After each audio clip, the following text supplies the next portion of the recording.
Hello guys, this is Swati and I watched Midnight Mass by Mike Flanagan on Netflix.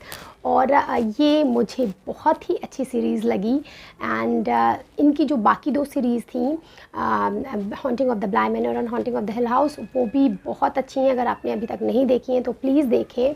और midnight mass जो है ये इन तीनों series में मेरा थोड़ा ज़्यादा फेवरेट है, मुझे और अच्छा लगा क्योंकि इसमें जो टॉपिक्स डिस्कस किए गए हैं वो और जिस तरीके से उनको बताया गया है वो मुझे बहुत अच्छा तरीका इनका लगा। इनकी जो मूवीज़ हैं जो ऑकुलस और जेराड गेम वो भी बहुत अच्छी हैं। और इसमें जो मिडनाइट मास है इसमें जो अगर सेंटर थीम की बात करें तो सेंटर थीम है डेथ। इन्होंने डेथ का बहुत अलग अलग तरीके से इसमें एक्सप्लेनेशन दिया है।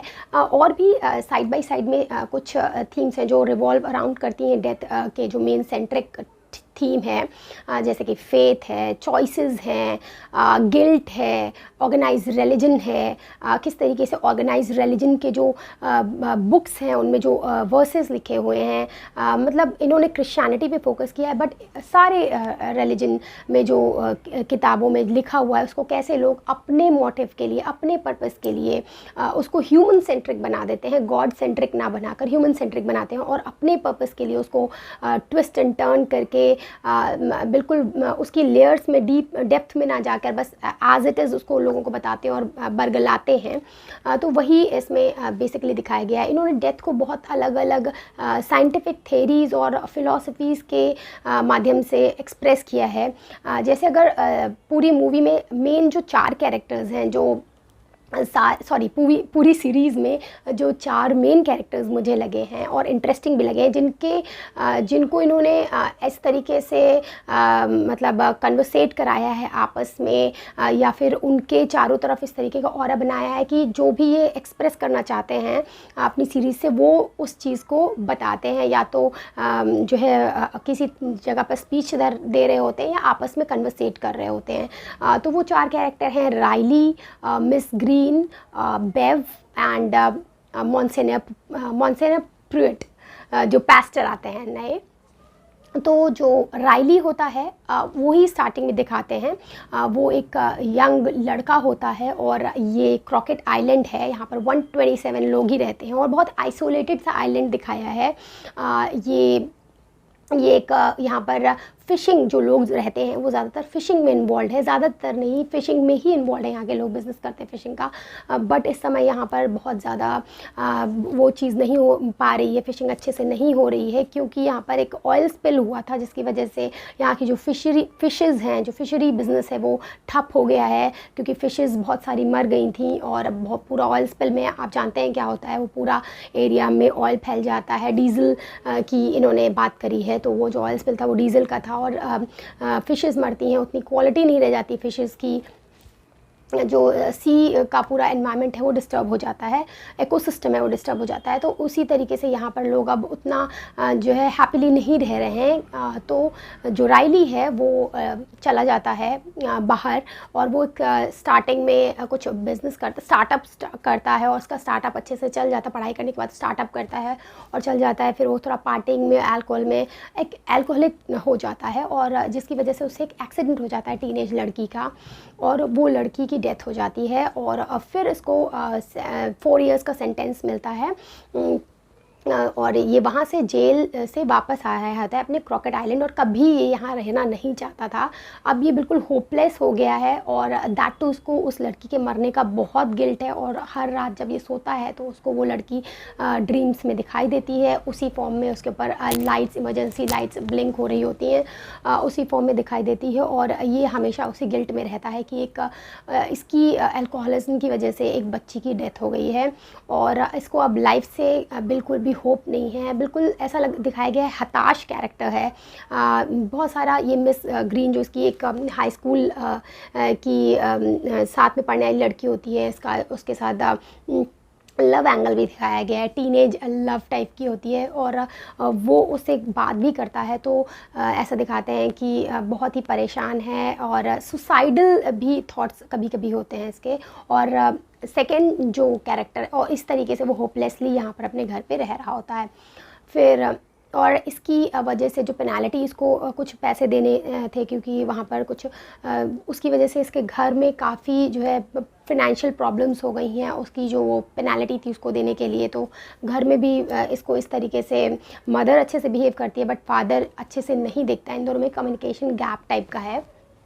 सेकेंड कैरेक्टर मिस ग्रीन है और ये एक लड़की हैं जो जिनकी मदर बहुत अच्छी नहीं थी, अब्यूसिव थी, अल्कोहलिक थी वो भी, और ये उसको परेशान करती थी। वो सोचती थी कि इनकी वजह से मतलब इस जो बच्ची है ग्रीन, इसकी वजह से उनकी लाइफ ख़राब हो गई है, वो अपनी लाइफ को सही से एंजॉय नहीं कर पा रही हैं, वो जो करना चाहती थी वो नहीं कर पा रही, जिसकी वजह से वो अच्छे से अपनी बच्ची से नहीं बोलती थी, बिहेव नहीं करती थी और ये फ्रस्ट्रेट हो गई थी। फिर ये जब थोड़ी ही बड़ी होती है तो ये एक्टर्स बनने के लिए बाहर चली जाती है इस आइलैंड से और बहुत सारी चीज़ें एक्सप्लोर करती है, नई नई बैंड ज्वाइन करती है, इवन शादी करती है, फिर प्रेग्नेंट होती है।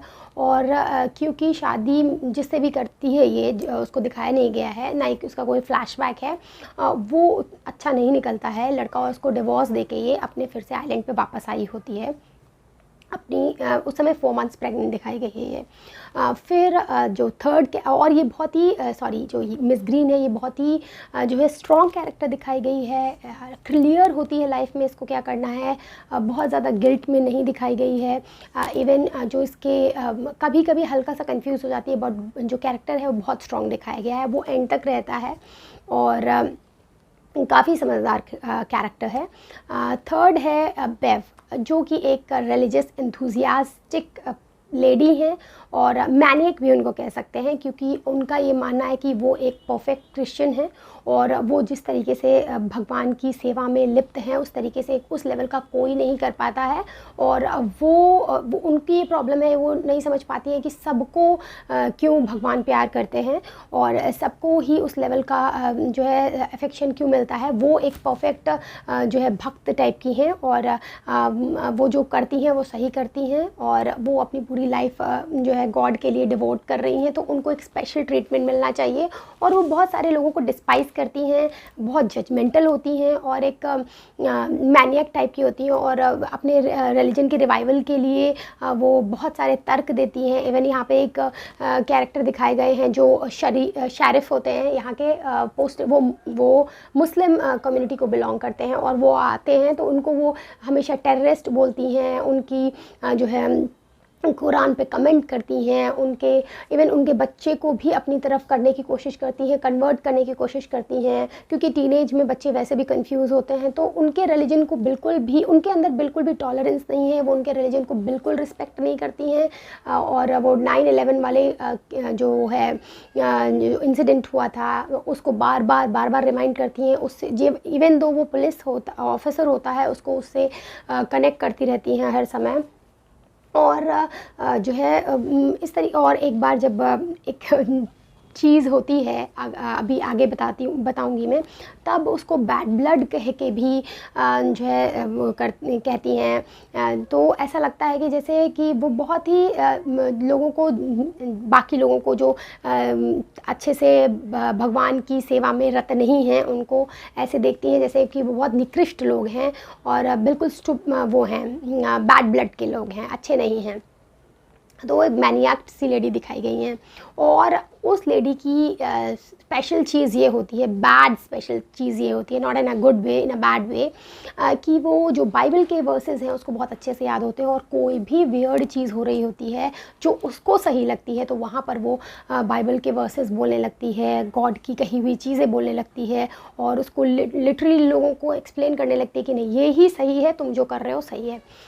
देन फोर्थ कैरेक्टर इज़ मॉन्सिन्योर प्रुइट, जो कि एक यहाँ आइलैंड पे एक ये इसमें थोड़ा ट्विस्ट है। एक जो आइलैंड के वो थे पास्टर थे, जो यहाँ पर फादर थे, वो अब बहुत बूढ़े हो गए हैं और बूढ़े होने की वजह से उनको डिमेंशिया टाइप की प्रॉब्लम हो गई है, उनको अब कुछ याद नहीं रहता, ऑलमोस्ट बहुत 35 ईयर्स के हो गए हैं और जिसकी वजह से अब एक नया पास्टर आया है यहाँ पर आइलैंड पे और जिसको अब वो नई चीज़ें बता रहा है और एक एंजल की बात करता है वो, और बहुत वो भी सेल्फ राइचियस कैरेक्टर टाइप का है, बट उसको बैड कैरेक्टर नहीं दिखाया गया है। उस कैरेक्टर को ऐसा लगता है कि वो भगवान का काम कर रहा है, नॉट इन दैट वे जैसे बेव सोचती है। वो जजमेंटल नहीं होता है, वो सबसे अफेक्शनेट होता है, सब उसको लगता है कि उसको एक भगवान ने वरदान दिया है एंजल के थ्रू, और वो जो ब्लेसिंग है वो सबको देना चाहता है, सब तक पहुंचाना चाहता है। बट इन द एंड जैसे जैसे एपिसोड बढ़ते हैं उसको धीरे धीरे समझ में आता है कि वो ये सारी चीज़ें खुद के लिए करने लगता। कब वो खुद का सेल्फ सेंट्रिक हो गया, भगवान को सेंटर से हटाकर खुद सेल्फ सेंट्रिक हो गया, खुद जजमेंट लेने लगा, वो उसको धीरे धीरे समझ में आता है। तो इस तरीके से सारे कैरेक्टर्स हैं। और जब बहुत सारी जैसे मैंने आपको बताया डीप चीज़ें डिस्कस होती हैं, जैसे डेथ के बारे में मिस ग्रीन और राइली आपस में बात करते हैं। और यहाँ पर जो क्योंकि राइली एथीस्ट होता है, पहले वो ऑल्टर बॉय था बट अब एथीस्ट हो गया है जब से उसके साथ वो इंसिडेंट हो गया है। और अब वो डेथ के बारे में डिस्कस करते हैं। वो अपने एक साइंटिफिक जो मटेरियलिज्म है उसके थ्रू डेथ को एक्सप्लेन करने की कोशिश करता है। बहुत ही अच्छा डिस्क्रिप्शन है उसका, जब आप देखेंगे तो पता चलेगा। और ये जो मिस ग्रीन है ये बहुत डिवोशनल एस्पेक्ट दिखाती है, जैसे हमारे यहाँ भक्ति वाला पर्सपेक्टिव दिखाया जाता है कि हम जब हमारी डेथ हो जाती है तो हम बैकुंठ चले जाते हैं, स्वर्ग जाते हैं, जहाँ हमें भगवान मिलते हैं, जहाँ हम खुश रहते हैं, जहाँ पे हमारे अंदर कोई भी कमी नहीं होती है, हम बहुत शांत होते हैं, सब जगह प्रेम होता है। तो एग्जैक्टली वो वाला पॉइंट वो वहाँ पर बताती है। एंड इन द एंड जब इसकी डेथ हो रही होती है, when she was dying Miss Green, तो जो ये है ये बता तब वहाँ पर जो ये डेथ का को एक्सपीरियंस करती है, वहाँ पर वो पैनसाइकिज्म जो अभी मॉडर्न वर्जन ऑफ एस्पिनोज़ाज गॉड जो आइंस्टीन ने भी एक्सेप्ट किया था, कि एस्पिनोज़ा वाले गॉड जिसमें एनर्जी का फॉर्म होते हैं, हम उसका पार्ट होते हैं और हम कुछ नहीं है, बस एनर्जी है, एनर्जी से ही निकले हैं और उसमें जाके मिल जाते हैं। तो उस को एक्सप्लेन बहुत ही ब्रिलियंट तरीके से, बहुत ही बेहतरीन तरीके से बताया गया है। जैसे हमारे इंडिया में जो विशिष्ट अद्वैत वेदांत है उसका वो उस तरीके से एक्सप्रेस किया गया है और सुनने में बहुत अच्छा लगता है। वो स्पीच काफ़ी फेमस भी है, उसका सेक्शंस यूट्यूब पे हैं भी, मैंने सुने थे। और बहुत ही अच्छी तरीके से, इतना डेप्थ में शायद ही किसी सीरीज़ में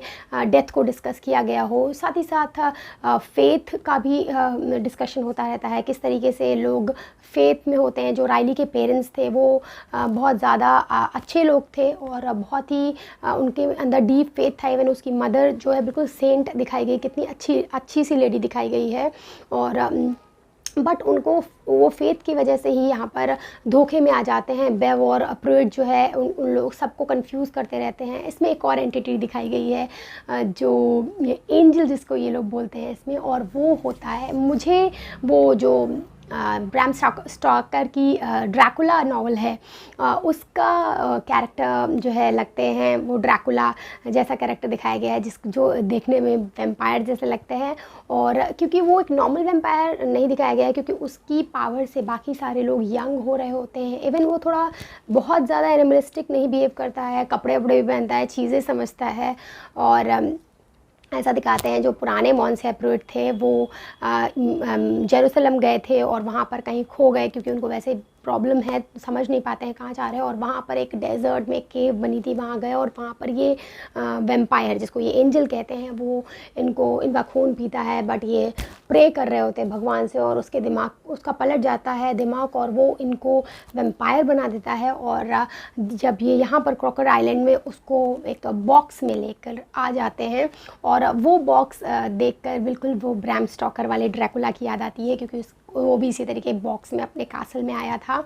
और वैसे मैं पहले ही समझ गई थी, इसमें मैंने इसका कोई ट्रेलर वगैरह नहीं देखे थे तो, लेकिन जो यहाँ पर दिखाते हैं बहुत सारी एक चीज़ें होने लगती हैं, बैड ओमेंस होने लगते हैं। कैट्स जो हैं आके बहक के, क्योंकि ये पोर्ट वो एरिया है जहाँ सी शोर वाला जो एरिया है पोर्ट है, तो वहाँ पर कैट्स आ जाती हैं।